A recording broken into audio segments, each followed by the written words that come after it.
Hello and welcome to another entry in the Astrologers Encyclopedia. Thank you so much for tuning in. And I hope everyone's having a wonderful day. If you're liking what I'm doing so far, please feel free to like the video, subscribe to the channel, all that good stuff. And you can also follow me on Twitter at @the_Astropedia.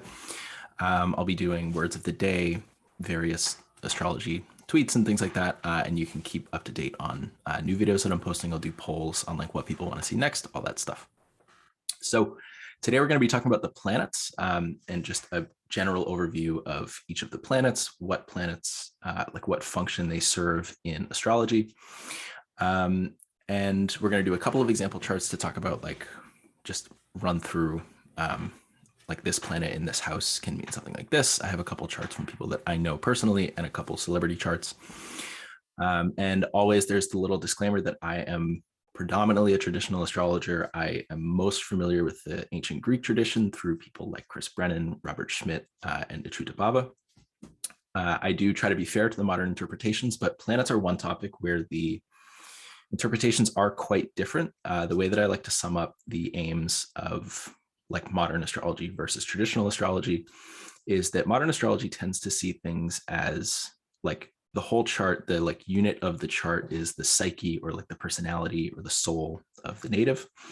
Whereas traditional astrology, whether that's the ancient Greek tradition, the Vedic tradition, the medieval tradition, the Renaissance, all this stuff is that the unit of measurement is like the lifetime rather than just the like individual. So a lot of times with like the traditional interpretations of the planets, and we're going to get into all that in a few minutes, you'll see things like external people where like Jupiter will represent like friendships with great people or like authority figures or priests or these kinds of things. Whereas in a modern interpretation, Jupiter might represent like a person's confidence or wealth or sense, like in like felt sense of abundance or something like that. So they are actually quite different. I'm going to try to be fair to both, but just heads up. I'm much more familiar with the traditional interpretations, and that's what I use in my readings. The second thing is that I don't personally use outer planets in birth chart readings except for by transit. So I am no expert in this area. I've included them for completeness, but I'm absolutely no authority. So with that being said, let's dive into it. I have made this presentation here, which we will now begin. I just realized my name is not Thomas. My name is Matt. I use a friend's Zoom like premium membership. I'm committing crimes in public. So this is the planets from the Astrologers Encyclopedia. And we're going to start with a little table of contents. We're going to start with the 7 traditional planets, which are all visible to the naked eye. Those are the Sun, the Moon, Mercury, Venus, Mars, Jupiter, and Saturn. And we're going to look at a couple distinctions for how we break down and sort of draw meaning out of those planets. They're going to be sect, the luminaries, which are the sun and the moon, and benefics and malefics. These are just ways of categorizing those 7 planets, and it makes them unique in a way. They stand out from the more modern planets. After that, we're going to talk about the outer planets. So Uranus, Neptune, and Pluto, followed by some asteroids and other bodies. I'm even less familiar with asteroids and like Chiron than the outer planets. So I'm going to kind of just point to some other resources for people to check out. And then we have 4 example charts where I'll just talk about like 1 or 2 planets from each chart. So let's get into it.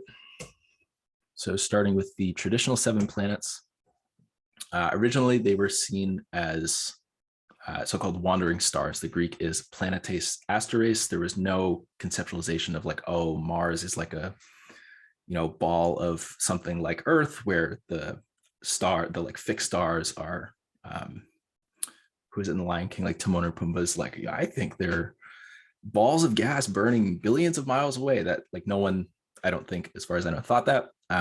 It was all just stars, but the fixed stars appeared to not change in relation to each other. They would rise and set and never change. But the wandering stars, which are the planets, would change all the time. They would make different aspects with each other. They would make different relationships with each other. I should stop getting emails during YouTube videos. And they would appear to wander night to night throughout the sky. So that's where wandering stars comes from. There are 7 of them. Again, I said the Sun, Moon, Mercury, Venus, Mars, Jupiter, and Saturn. And they usually would have been referred to as like the star of some god. So like here we have the star of Hermes would be Mercury, or the star of Zeus would be Jupiter. And so you can think of it as like these stars are physical manifestations and representations of various gods, or like in a more modern sense, you might think of them as being like archetypes. So it's not that like Zeus is walking around in the sky, it's like this representation of Zeus, and you can think of it almost as like the movements of these wandering stars is like broadcasting what the gods are up to, what they're trying to do, the different conflicts that they're having with each other, and so forth. And so it's like a language that you can read, or it's like a script, right? A heavenly script. So sect is probably the most basic way of dividing up these 7 planets. There's a day team and a night team. The day team or day sect is aligned with the sun. The night sect is aligned with the moon. So the diurnal sect is going to be the sun, Jupiter, and Saturn. The nocturnal sect is the moon, Venus, and Mars. And there's a lot of interesting reasons. This is going to have its own video at some other time. We're just going to blow through it real quick. In day charts, when the sun is above the horizon, the daytime planets will tend to be a little bit friendlier to the native, or be experienced with like less harshness, especially Saturn. And at night, the nighttime planets are going to be sort of friendlier to the native. They'll be of sect. You can think of it as like there's 2 political parties. Wherever the sun is, if the sun's above the horizon, the day team is in power. If the sun's below the horizon, it's night, the night team is in power. That's one way to think of it. And so the sun and the moon have the special status as luminaries. They are the leaders of their respective sects, and they tend to signify things that are a little bit more general about the native's life in traditional astrology rather than like the other planets. So one way that a teacher of mine has described it is that the sun will say something about like the plot line of the native's life. It will be representative of like an ideal image and like a guiding light that the native is consciously or not sort of aspiring to. And the moon will be like the environment and their surroundings. And we'll look at that a little bit more in some of the example charts. So the rest of the planets, except Mercury, will be split up into benefics and malefics. So there are 2 benefics, and they have the power to affirm, expand, and empower things. And you can think of them as like saying yes to things. And when they gaze upon other planets through aspects, it's like a friendly, benevolent power, right? That the benefics have, and that's Jupiter and Venus. Shut up, email. I don't know if you guys can even see my emails. Anyway, the malefics have the power to deny, reject, and destroy. Those are going to be Saturn and Mars. One way to think of it is that Jupiter and Venus tend to represent things that people like, and they tend to be more like moderate and temperate in nature. So things that are kind of have this quality of like warmth and wetness will be described by Jupiter and Venus. So people enjoy increases in health and salary and friendship and sex, right? Those are things you might ascribe to Jupiter and Venus. People tend to really like those. They are productive of like further life and activity. Saturn and Mars, you might think of as representing extremes of hot Mars and extremes of cold Saturn. So Mars is going to be like a fire that destroys the town, or like a bomb, where Saturn is going to be like when it's 4 degrees out, that would be like a Saturnine experience, like winter. Things freeze, they die. These 2 situations are in their unique ways inhospitable to like further life and activity. And so they have the power, like it says here, to deny, reject, and destroy. So starting with each of the individual planets, I'm going to have a little list of like significations, and then the symbol that you'll see in a birth chart over here on the right. Again, each of these is going to have its own video at some point in the future, so we're just going to like blow through them. So if it's going really quick, you're like, wait, I missed it, like I don't understand. That's okay. We're going to come back to it as time goes on. So the sun is the diurnal luminary, and these first couple of significations are from Valens, wrote in the 2nd century. Excuse me. It says nature's fire. Oh my goodness. I should have silenced everything on my computer. Wait, hang on, let me see if I can do. Sorry. Do not disturb. There we go. So the sun is nature's fire and intellectual light, the organ of mental perception. So this is kind of similar to what I was talking about before with the natives, like guiding light, their intelligence, their spirit, their mind can be described by the sun. You also have the qualities of kingship, intelligence, beauty, judgment, reputation, authority, and fathers. So anything in real life that represents that. So if you're dealing with like your boss or something, you are dealing with an image of the sun in real life. I think that's a good way to think of it, is that all of these things sort of filter down into our concrete reality, and then we interact with them in various ways. The sun's metal is gold. It rules wheat, barley, the color yellow, and it is bitter in taste. And in a modern sense, we might say the sun rules or is indicative of your personality, your ego, sense of self, the goals that you have, your ambitions, and your guiding light. So similar to what I said before, the sun is this central luminary figure that animates and gives life, in a sense, to the native through ideal images and patterns. And it's essentially correspondent with the concept of spirit in ancient astrology. So not so much the physical vessel, but the spiritual animating force of life that's the sun. So next we have the moon. This is the symbol that you'll see in charts to represent the moon. This is the nocturnal luminary. The moon gives off light at night. If it's not, like the day or two where it's like completely dark, the moon will give off a significant amount of light. If you live in an area with like not much light pollution, it's actually pretty bright, especially with full moons. And so the moon is kind of the counterpart to the sun, where if the sun represents everything that is of the spirit, that is invisible, that is like animating, the moon is the thing that is animated. So a lot of times you'll hear in the traditional text, like the moon possessing a counterfeit light. So the moon does not have any sort of soul of its own. It is animated by the sun. And so it represents things like life, body, mother, appearance, sight, the home, queens, matriarchs, the city, the people, travel, wanderings. Its metals or materials are silver and glass. It's green in color, salty in taste. Again, those are all from Valens. In a more modern sense, the moon is said to rule your emotions, your feelings, your inner life, your connections with other people, that kind of stuff. And it's really connected in the same way that the sun is connected with spirit.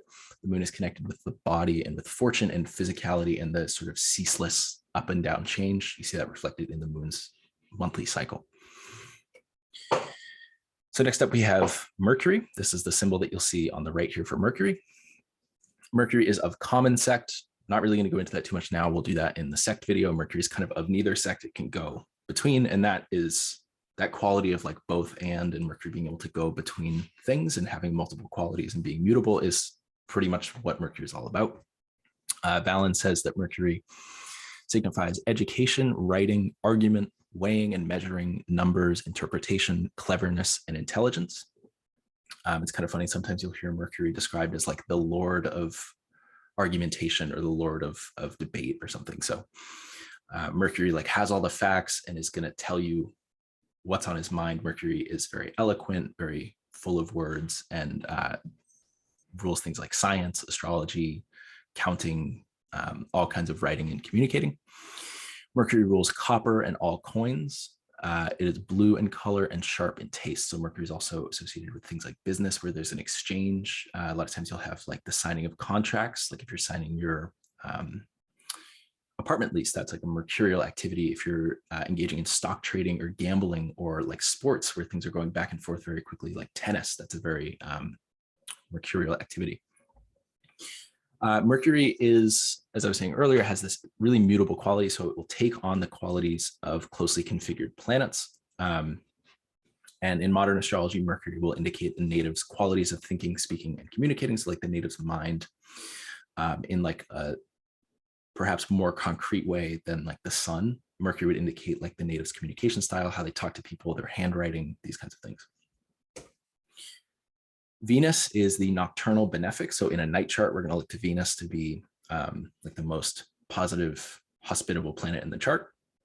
Valens says that Venus is desire and love. He also says that Venus rules attractions or indicates attractions, desires, beauty, high offices, ornaments, property, music, art, craftspeople, and benefits from women. So this is one instance where I think the traditional significations are really fun, where it's not just that Venus rules like these feelings of like being attracted to another person or like taking pleasure in things like good food. Like while she does do that, she also indicates anything that's like beautiful or desirable in daily life or in another person. So like the reason Venus would rule like high offices and ornaments, I think in another section of this paragraph, he says that like Venus rules the like people who have the right to like wear a crown, right? So it's these people who, like we talk about soldiers who get lots of like awards as being decorated, right? That's like a Venusian thing. So if you have a high office, you're decorated in some way. And so Venus can rule things like status. In modern astrology, Venus will rule, like I said before, things like relationships that the native has, sex, desires, and creativity, art, sort of similar to like Valens talks about music, art, craftspeople being related to Venus. Next up, we have Mars. Mars is the nocturnal malefic. So what this means is that in a night chart, Mars will not be so bad. It's in a day chart where you really want to watch out for Mars.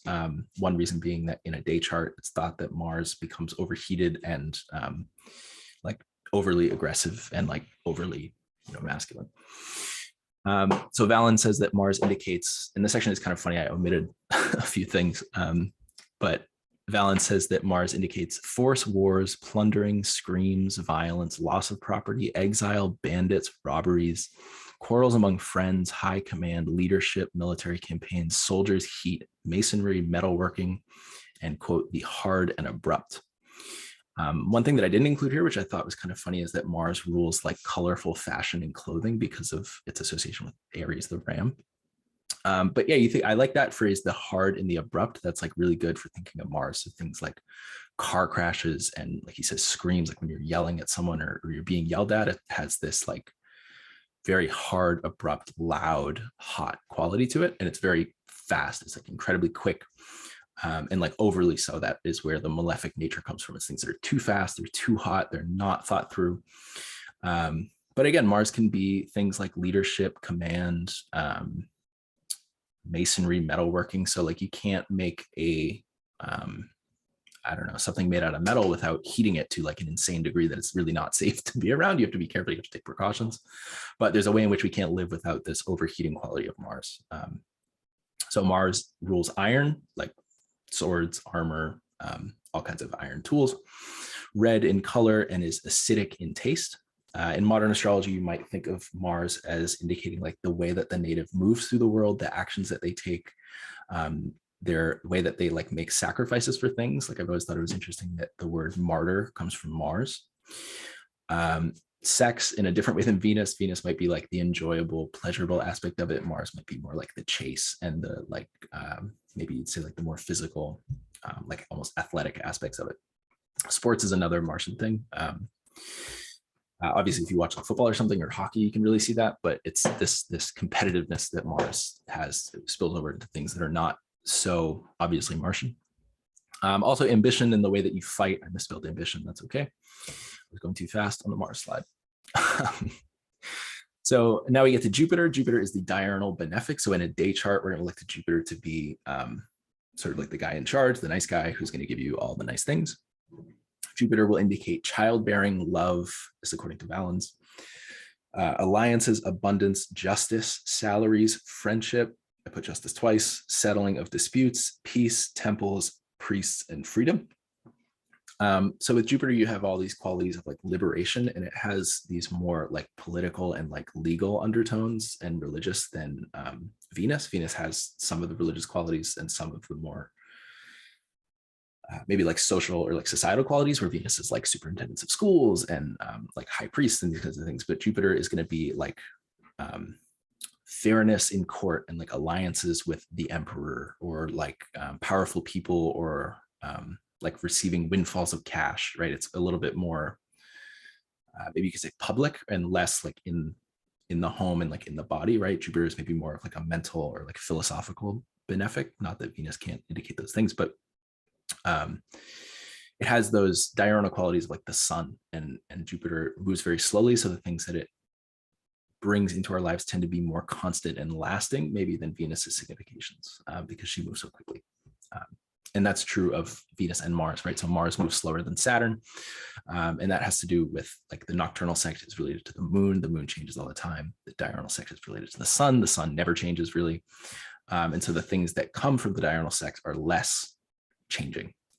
You'll sometimes even hear them called like the greater and lesser benefics, with like Jupiter being the greater benefic and Venus being the lesser benefic. It's not really in terms of like moral, like Jupiter is better. It's just that Jupiter moves slower. It has like its effects tend to be more long lasting. Anyway, Jupiter rules tin. His metal is tin, gray in color and sweet in taste. And in modern astrology, you might think of Jupiter representing the natives' beliefs, their philosophy, their religion, foreign travel, like a sense of good luck and prosperity.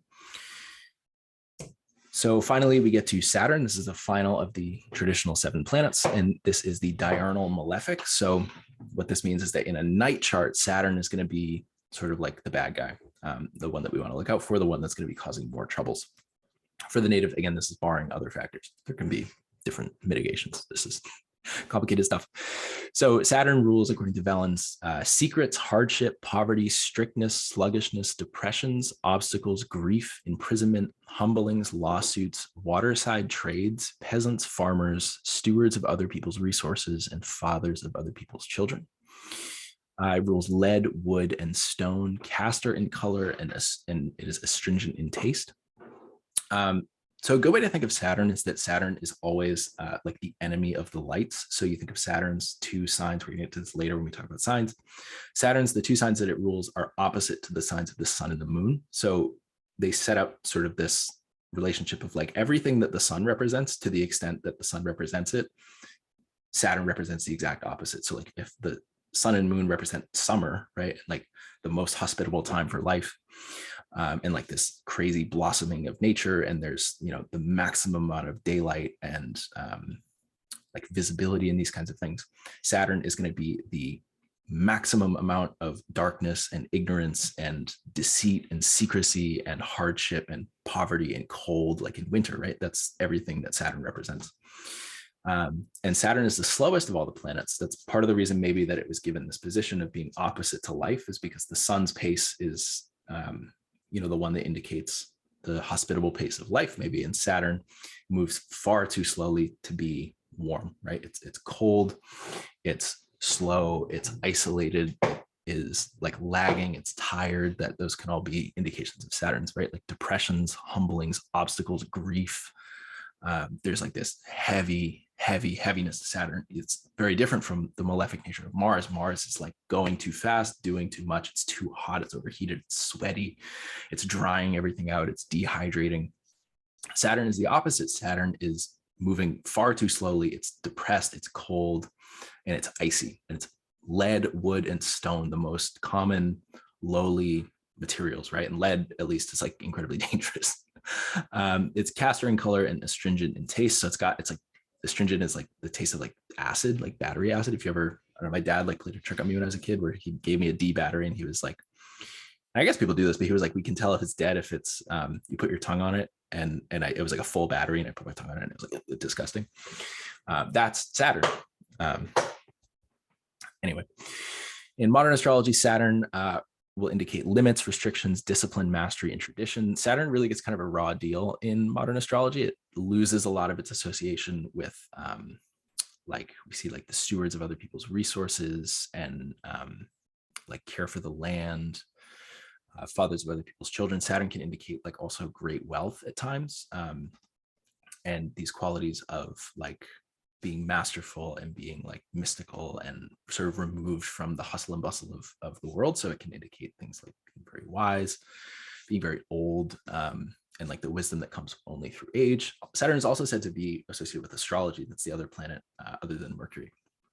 So in modern astrology, Saturn, there's a little bit more like stiff of a view, I feel like I find with Saturn, where there's a lot more like Saturn is something to be overcome and Saturn is something to be pushed past so that we can get to like the revolutionary quality of Uranus or something like that. Because Saturn is in modern astrology a lot of times associated with like capitalism and like the way that things are, where it's a little confused, I think, because in ancient times, remember, Saturn is associated with the peasants and the farmers, the waterside trades, the people who are on boats doing like the dangerous labor. And it's associated with poverty. So it's like the people who are experiencing poverty, people who are homeless, people who are on the fringes of society are Saturn's people. It's like the people who are inside the society would be something maybe more like Jupiter. I guess greed and secrets and hardship can be Saturnine as well, but it's a little different. So getting onto the outer planets now, I just want to remind everybody that I'm no expert on these things. I really use the 7 traditional planets alone in my birth charts with the lunar nodes. I didn't include those in this video, but I'll do my best to describe them. I will have a couple of quotes from Richard Tarnas, who's a very authoritative author. So Uranus, this is the glyph that you'll see. First outer planet discovered in 1781. It's associated with, and this is from Cosmos and Psyche, the principle of change, rebellion, freedom, liberation, reform, and revolution, and the unexpected breakup of structures. With respect to personal character, Uranus is regarded as signifying the rebel and the innovator, the awakener, the individualist, the dissident, the eccentric, the restless, and the wayward. A couple of misspelled words there. Tarnas associates Uranus with the mythological figure of Prometheus rather than Uranus, I think you might say, because Prometheus is the guy who steals the fire from the gods and is like punished forever for it. He's like this archetypal, like revolutionary character, right? Fire in a lot of ways is seen as like the unique sort of human ability that we have. It has driven all technology, all this kind of stuff, basically. So that's Uranus. Uranus has this quality of being like a forward thinker, of breaking through structures, and it can be potentially very destructive. Like you might think of like the Tower card in tarot, where it can be good afterwards, but the like Uranian process itself is incredibly electric and destabilizing and quick moving. It's a little bit like Mars in that way, a little bit like Mercury also. There's a story that I love. This guy, John Varley, who was an English astrologer in the I think in the early 1800s, maybe late 1700s. And this is a quote from James Holden's History of Horoscopic Astrology. So this is, I think, his son talking about basically what happened was he was trying to figure out what Uranus was signifying in charts. And so he's taking all these notes and preparing. And then he realizes that there's going to be like a Uranus-Mars transit in his chart. And he knows something's going to happen and it might be a little dangerous. So he's going to stay in his house. And basically what happens is at the appointed hour, did I write this down? No, his house is struck by lightning and burns down. And so this is the son saying he was so delighted at having discovered what the astrological, or I don't know if it was struck by lightning, but it burned down. He was so delighted at having discovered what the astrological significance of Uranus was that he sat down while his house was burning, knowing, though he did, that he was not insured for a penny, to write an account of his discovery. Although he lost everything in life, he regarded that as a small matter compared with his discovery of the new planet's potential. So absolute legend, this guy right here. That story, I feel like, just gets so to the heart of Uranus, in the way that I understand it, at least, is it's just completely reckless. It has discovered something new. It cares not at all for what was sort of like burned in the wake of its discovery. And it's just like pushing forward kind of at all costs. And you can see that that is not always a good thing. There can be this like, there can be bad things that can arise from that. So Neptune is the next planet that was discovered in 1846. This is again from Tarnas, Cosmos and Psyche. He says that it is associated with the transcendent, spiritual, ideal, symbolic, and imaginative dimensions of life, with the subtle, formless, intangible, and invisible, with the unitive, timeless, immaterial, and infinite. And he says that it is, in a sense, the archetype of the archetypal dimension itself, the anima mundi, so like the world soul. So Neptune is a little slippery to talk about. A good book that I have not read, but I've heard really good things about, is called The Astrological Neptune by Liz Green. It's about 700 or 800 pages on just Neptune. So I'm going to kind of leave it at that. Neptune is not really my forte. I just don't know much about it. But I'll leave it at that, and I'll kind of point you to that book as well as to Cosmos and Psyche. So finally, Pluto was discovered in 1930 by Percival Lowell. I think I might have misspelled it. It might be Percival like Lowell with an E. I can't remember. Discovered in 1930 by that guy. And again, Tarnas is saying it's associated with the principle of elemental power, depth, and intensity, with that which compels, empowers, and intensifies whatever it touches, sometimes to overwhelming and catastrophic extremes. Pluto represents the underworld and underground in all sense: elemental, geological, instinctual, political, social, urban, criminal, mythological, and demonic. Pluto transits, I find, can be incredibly vivid and dark sometimes. Like there was a Venus opposite Pluto transit this last summer, and it coincided with, in Canada, they like uncovered the graves of like thousands of Indigenous children, right? It's something that's underground, related to death, and it's like a hidden matter that kind of explodes up into awareness or consciousness. A lot of times, because this is usually used in a modern context, you'll see it described in that way, of like things that bubble up from the unconscious and are made aware to the native in a way that's extreme and violent and disturbing and invasive. And, you know, Pluto, one of the more famous myths with Pluto involves like the rape of Persephone. So it's has that quality to it of like, you know, just taking something and invading boundaries and dragging it down into the underworld and like all the darkness and pain, you know, trauma that ensues. Pluto's it's a very intense planet. It's one that I actually like. Of the three outer planets, it's this is actually from my chart. I have it very close to the midheaven. There are two glyphs that you'll really see. Pluto is this one. This is the more common one, I think. This PL one is what you see on astro.com. So maybe this is the more common one. But yeah, that's Pluto. Again, a really good book if you want to think about Pluto is Cosmos and Psyche. I should have it around here somewhere. This book, I cannot recommend it enough. It's amazing. Talks about all these outer planets in a way that I could never hope to. So finally, I'm just going to include a quick little list and just acknowledge that these things exist. I have literally no experience with them, so I'm just going to kind of point at them and tell you to go read about them. So there are thousands of asteroids discovered to date. There's a directory of them on astro.com. It's kind of fun to look through them, and like you can sometimes find one with like your name or like your, I don't know, your boyfriend's name or girlfriend's name or something. Like there's like an asteroid called Beer. So if you're like really like beer, you might find that like that asteroid is on your ascendant or something. But there's four main ones, and these descriptions are from Narayana Montefar. I found this on an article from bustle.com. So there's Pallas, Juno, Vesta, and Ceres. I'll let you kind of read that. These are their glyphs in order, the same that I listed them here. A good early book on this is Asteroid Goddesses by Demetra George. There's also an astrology podcast episode where she talks about the asteroids and how they came to be named and interpreted. I'll link to that as well. Finally, we have Chiron. Chiron is one of many what are called centaurs, which are discovered within the Kuiper Belt. So Pluto, I think, is included in this list. The Kuiper Belt is sort of this broad band of space where they find all these bodies that like aren't planets, but they're kind of lumped together. It's like that there's like the asteroid belt, and then the Kuiper Belt is like further out. And Chiron is the first one that was named, and it's, I think, the biggest. If it's not the biggest, then it's just the most popular astrologically. And it has this kind of strange orbit that goes between the orbits of Saturn and Uranus. So it will come, I think, inside the orbit of Saturn and then go out past the orbit of Uranus. I might be wrong about that, but it's something like that. And so a lot of times it can be associated with this quality of like going between like inner and outer worlds, or going between like structure and rebellion, or these kinds of things. Chiron's mythology is he's a centaur who's immortal, and he's wounded in some way, I think by Hercules, like hits him with an arrow or something. And so he's like permanently wounded, and he's like a doctor. He heals people, but he can never heal himself. And then eventually he trades places with Prometheus, who we talked about earlier, is tied to the rock, and then his sort of arc is resolved.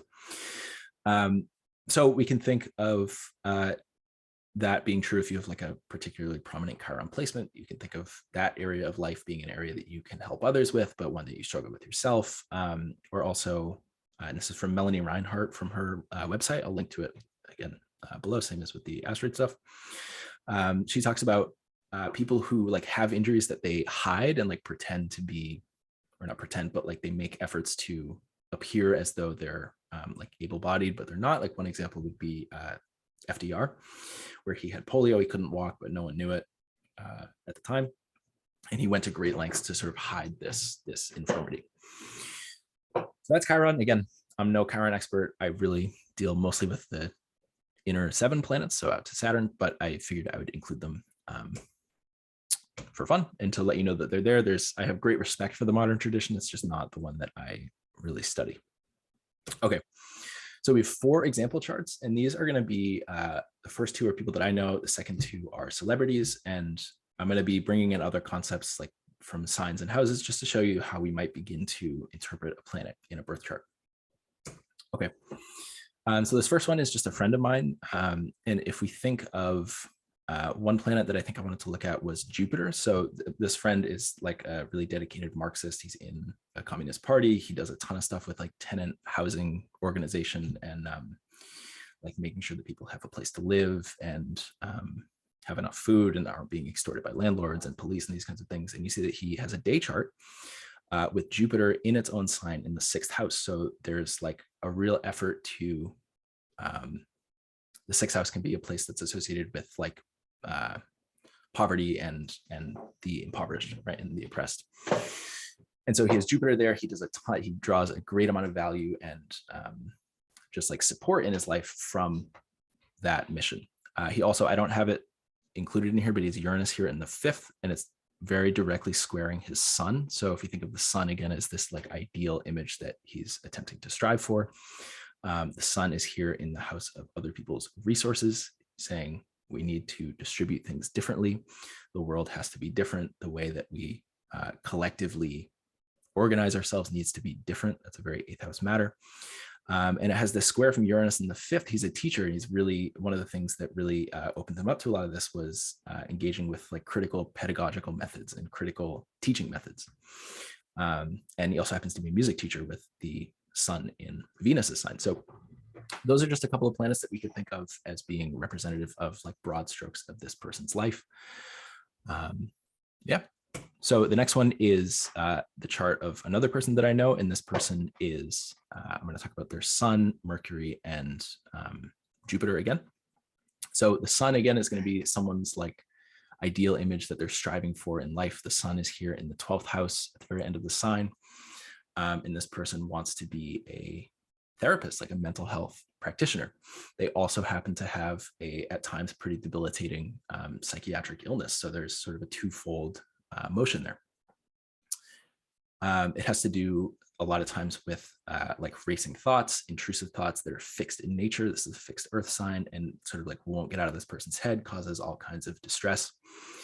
And again, if the sun is like the guiding light, this person wants to achieve sort of psychic health and help others to do the same. It is opposed by the circumstances around them and of their body. So this condition that they have is rooted in the body. And so there's an opposition right there between like the things that they're trying to achieve and the conditions of the body. The moon is here in the 6th in Scorpio in the sign of its fall. And there is like a real drastic tension there, and things can sort of suffer as a result. Now, Jupiter is up here in the 9th. This is a day chart. Jupiter is going to be what we call the benefic of sect, indicating some really good things. And one interesting way that this has played out is that they were able to study abroad, this person. They studied in a foreign country. And this is a time where, remember earlier I was talking about Jupiter being like their beliefs, philosophy, aspirations, and like associations with good people, friendship, these kinds of things. They sort of overcame this belief that like, oh, that like they would have all kinds of trouble making new friends if they like left their hometown. But then it was during this travel abroad, which is a 9th house signification, that they made a ton of new friends, found out that they really liked being like the center of the friend group. They were much more outgoing than they thought they would be. And they achieved like a much greater amount of confidence. And this trip was to, or this study experience was to a place that was much more tropical than the place that they live. And they had a really great experience with the teacher. There was one professor in particular, again, 9th house and Jupiter both signify professors, teachers, and like these kind of benevolent authority figures. Had a really great experience with this teacher. They just had all kinds of like great breakthroughs, and it was really helped with some of these like mental health, like psychic struggles. So the next chart is Jimi Hendrix. So there's a couple of interesting planets here. The first is going to be the Sun, Venus, and Mercury here in the 1st house. The 1st house is a place that indicates the native themselves, their body, their constitution. And I think it would be fair to say that Jimi Hendrix was a very bright, fiery, ambitious, restless individual, right? So we have the sun here being this incredible heat and ambition and charisma and intelligence, right? Incredibly bright, brilliant person. Venus is right here as well. He's a musician, an artist, an attractive person. And Mercury here is indicating like breakthroughs in technology and like technical skill and performance. And Mercury is here in a sign that is considered to be its detriment. So it's kind of interesting. Like he held his guitar upside down, held it in a very unconventional way, made these really drastic breakthroughs in like music technology at the time, in like the way that he was using distortion on his guitar. Like if you've ever heard at Woodstock, the like national anthem thing, he used his guitar to mimic like helicopters and gunfire. That was brand new at the time. So these three planets are indicative of something about the native themselves being in the first house.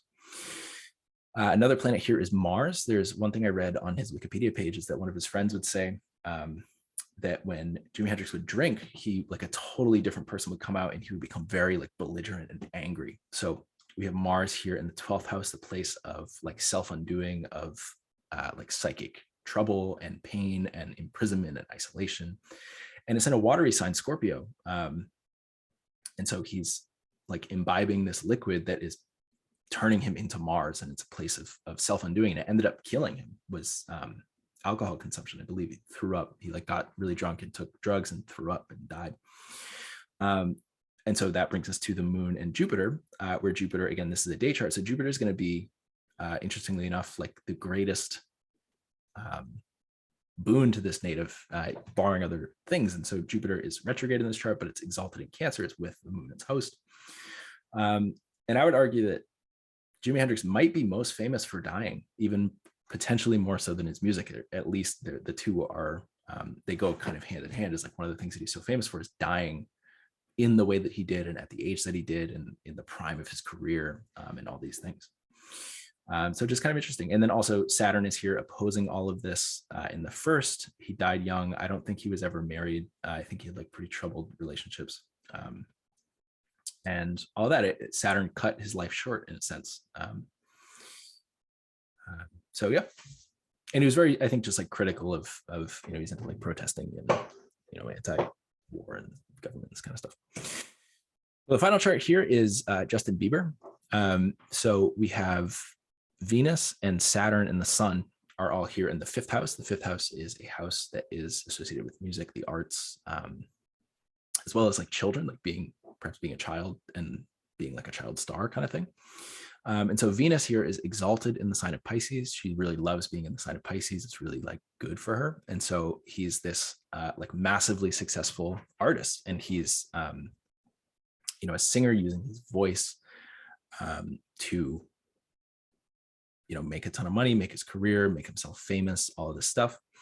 The 5th house can also be related to things like drugs, things that give pleasure, and like a sort of more harmful version of that would be like drug abuse. And he had a period of really struggling with drugs and having to recover from it. So his creativity and his fame and his music and his like desire to create and experience like pleasure and pleasant experiences was both a very good thing, that it made him very famous and notable and wealthy, and a bad thing in that it led him down a path where he was using drugs.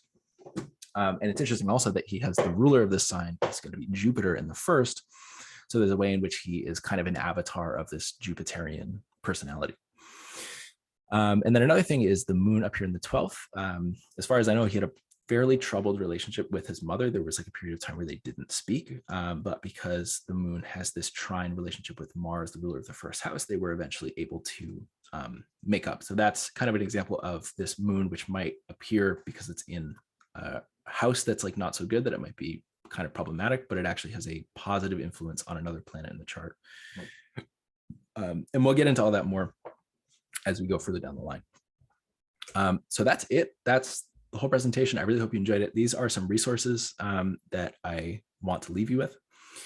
One is Vedius Valens, is where I got all of these significations of the traditional 7 planets from. There's a free translation of it online by Mark Riley, and I'll put a link to it. Second is Chris Brennan's book. This will probably be every episode of this channel will just be ads for Chris Brennan's book. His course is great too. I took it. Richard Tarnas, Cosmos and Psyche. Amazing, incredible book. I actually have Chris's book here too. Let's see.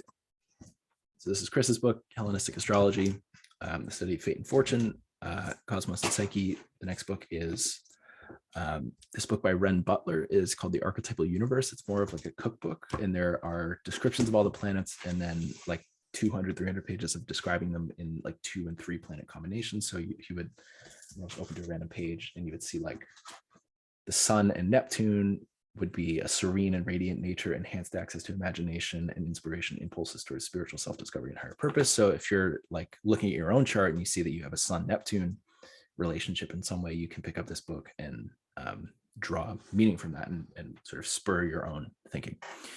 And in general, just a good way to think of this is like, if you read a list of significations, just think about like, why, why would Neptune be, when it's with the sun, why would these things happen, right? It's a good way to sort of expand your vocabulary. And then I didn't list it here, but the book Asteroid Goddesses by Demetra George, I have not read. I've heard only great things about it, and I've read other works of hers, and she's just fantastic. So definitely worth picking up. There's another book that I know I mentioned, which I'm blanking on, is The Astrological Neptune by Liz Green. Again, I have not read it. I have not read any Liz Green, but I've heard only amazing things. Finally, there are a number of episodes on the astrology podcast that are really worth listening to. There is episode 64 on the significations of these 7 traditional planets, episode 242 on the asteroids in astrology with Demetra George. So you can listen to that either if you don't want to pick up the book or if you do. Episode 271 is the astrology of Chiron with Melanie Reinhart. I learned a lot from that episode. She also has a website, so you can just Google her name and she'll come up. She's written so much stuff about Chiron. I think she might have a couple of books, I'm not sure.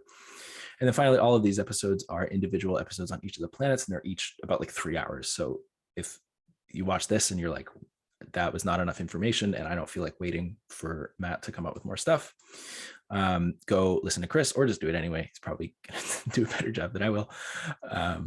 So yeah, I really appreciate everyone coming and watching, and I will see you in 2 weeks.